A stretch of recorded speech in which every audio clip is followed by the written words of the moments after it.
ശബരിമല സ്വർണ്ണക്കൊള്ള ഏറെ വേദനിപ്പിച്ചു. ഉന്നതർ ഇനിയും അറസ്റ്റിലാകാനുണ്ട് എന്നാണ് കോഴിക്കോട് ജില്ലയിൽ നിന്നുള്ള അയ്യപ്പ ഭക്തരുടെ പ്രതികരണം.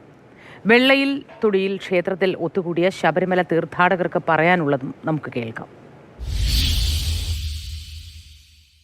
അയ്യപ്പ സേവ സംഗമം വെച്ചത് അവരാണ്, ബാക്കിയുള്ള കാര്യങ്ങളും ചെയ്യുന്നവരാണ്. അപ്പം അതിൻ്റെ മറവിൽ കുറേ കണ്ടമാനം സ്വർണ്ണങ്ങളും പോയി. ഇതൊന്നല്ല, ഇനി എന്തായാലും CPM-ൻ്റെ 100% ആളുകൾ ഇതിൽ ഇടപെട്ടിട്ടുണ്ട് എന്നുള്ള കാര്യം കറക്റ്റായിട്ട് വരും. അതിൽ യാതൊരു തടസ്സവും ഇതുമില്ല.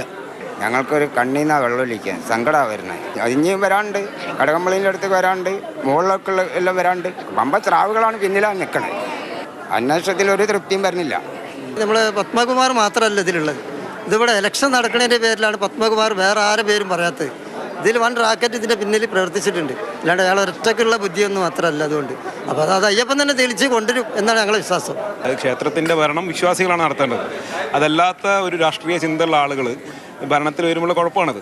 ഒരു വലിയ കൊള്ള നടക്കുന്നു, ഒരു തുടർച്ചയായിട്ട് നിന്ന രണ്ട് പ്രസിഡന്റുമാർ അകത്താവുന്നു, സ്റ്റേജിലകത്താവുന്നു.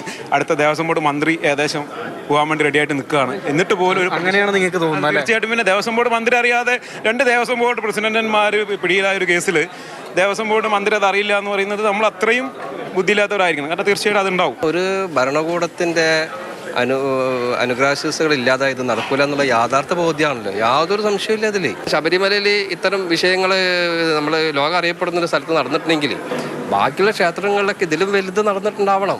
ഒക്കെ മറിഞ്ഞു കിടക്കുന്നുണ്ടാവും. സങ്കടം. നമ്മൾ അയ്യപ്പൻ്റെ സ്വർണ്ണമെല്ലാം ഇങ്ങനെ എടുത്തെന്ന് പറയുമ്പോൾ നമുക്കിന് സങ്കടമല്ലേ? അത് അങ്ങനെ ഒരു എടുക്കാൻ പാടില്ലാത്തല്ലേ. അതിൻ്റെ പിന്നിൽ കുറേ ആൾക്കാരുണ്ടാവും.